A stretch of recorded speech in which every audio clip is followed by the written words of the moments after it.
Hi there. My name is Pam Whining, and over here is my husband Jim Whining. We're both with Acts Ministry today, and we have something we feel is pretty important to share with you. Yes, we do. And we believe in this caring and sharing. And in fact, we believe it so much that we just had to experience it first Mhm. with a prescription drug issue. And it was involved with a product called lisinopril, which I have taken for 28 years as a medication for my blood pressure.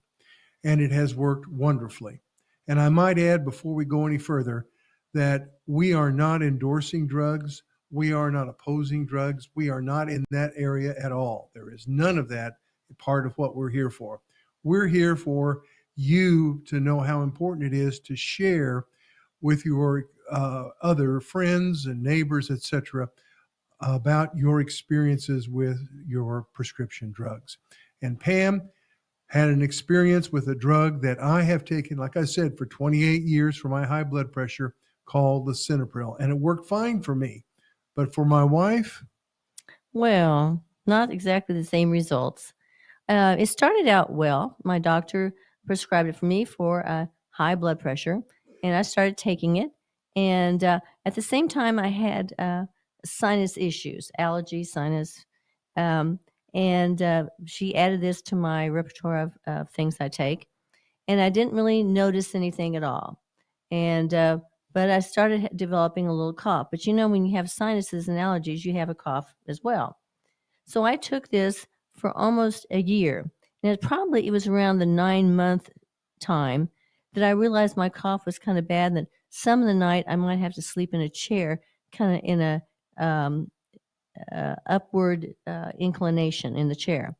And I wasn't liking that very well because my husband and I, we just usually just go to bed at the same time, and everything is fine.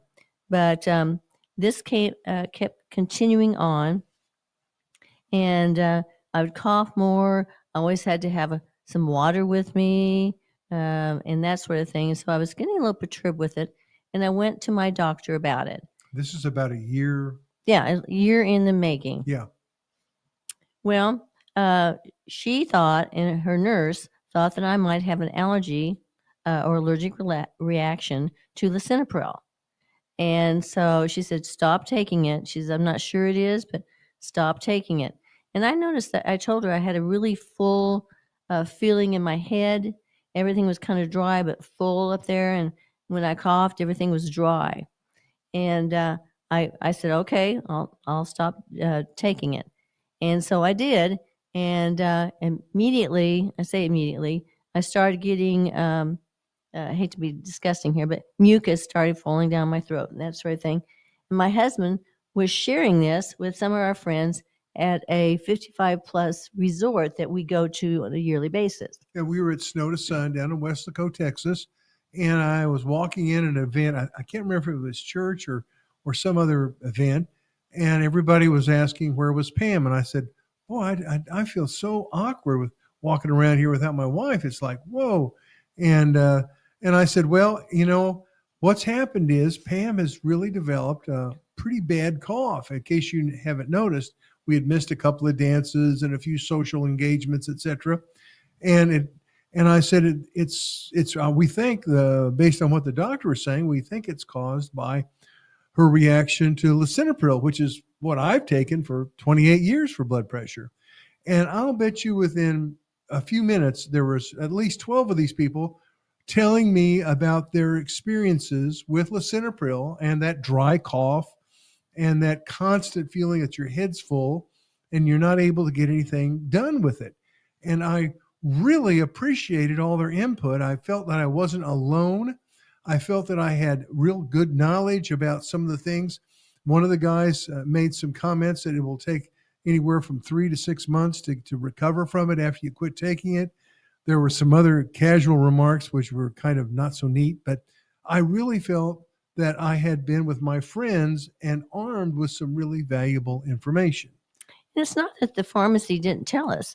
It's like, when they give you this information, like you see here, and you zoom through it, and it's, small print, and you could have this, this, this. And most of the time, you don't have any of those, problems. But one of the last things listed on my lisinopril was that dry cough. So when I went to the pharmacist to get some new medicine, I asked the pharmacist, and fortunately, this is one. It was a small pharmacy in Weslaco, Texas, that you actually got to talk to the pharmacist, and he said, "Oh yeah, dry cough, right? You have dry cough." And I said, "Yes." And about everybody we talked to who had had a bad experience, Jim had a wonderful experience, and it does well Never for had him. any problems. But with me, not so much.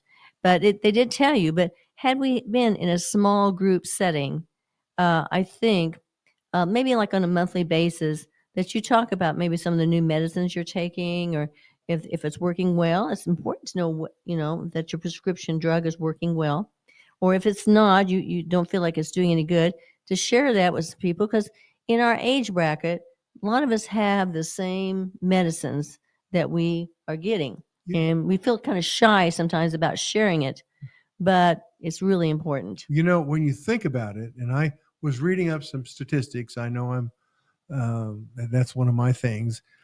Last year, there were 6.3 billion prescriptions provided. And that would be approximately 19 prescriptions per individual.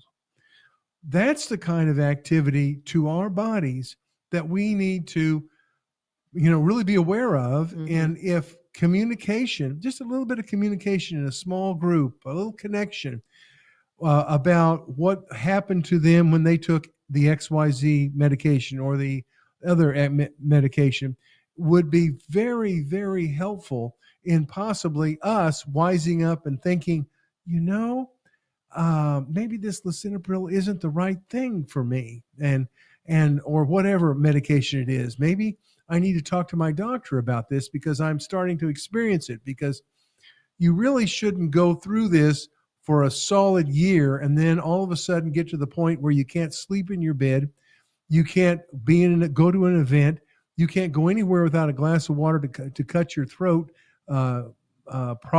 tickle, because you didn't realize that medication's side effects were really important. And then I want to say this other piece, and that is, as a spouse, I know I normally watch very carefully what medications we take. I read them, I read about them, I Google them, etc. I made a mistake. I assumed because it was good for me that it would be good for my wife, and it wasn't the case. And I'm certain many of us think, well, we've taken that medication before or this, but it may not be the same. And it's important for people to think it through. Of course, visit with your pharmacist and your doctor, etc. Mm-hmm. But also visit with other people. I know in this case with Pam, when I was at the clubhouse or if I was out in my golf cart, people would literally come up to me, and when they'd heard, and it was very quickly, it was spread around all over the resort. I needed to make certain that they had had a good experience or not a good experience with that particular lisinopril medication. I cannot stress how important that is, communication and connection. That's part of doing the right thing, which is one of the very, very basic mission of Acts Ministry, is to do the right thing wherever needed. And just probably in closing here, in our 55 plus community where we live for about 3 or 4 months a year, it's easy to talk with people your age and communicate. We're just blessed at Snow to Sun to have such a wonderful group of people to talk with. However, on our farm in Lone Jack, Missouri, it's not so easy because we have such a variance of age groups and experiences. And a farm being a farm, it's not like you're right next door to a neighbor, that you can just holler at or whatever. So you really have to go that extra step, like Jim said, really talk to your pharmacist, really talk to your doctor, and share the experiences you're having. Yes, just a bit of time. I know it's hard, and we're so stuck with our phones, and we're so into doing a specific task, but connection, eye-to-eye contact, verbal involvement, that can mean all the difference in the world for a person to have a good day. And that's the whole deal. And I believe that through connection and through caring and sharing with one another, we can have better days. We really can.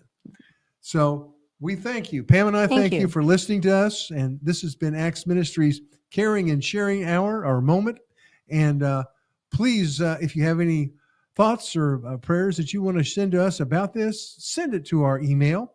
And that's 4321ACTS, ACTS at gmail.com. That's 4321ACTS, ACTS at gmail.com. And we'll get back with you. Your suggestions are invited. God bless and have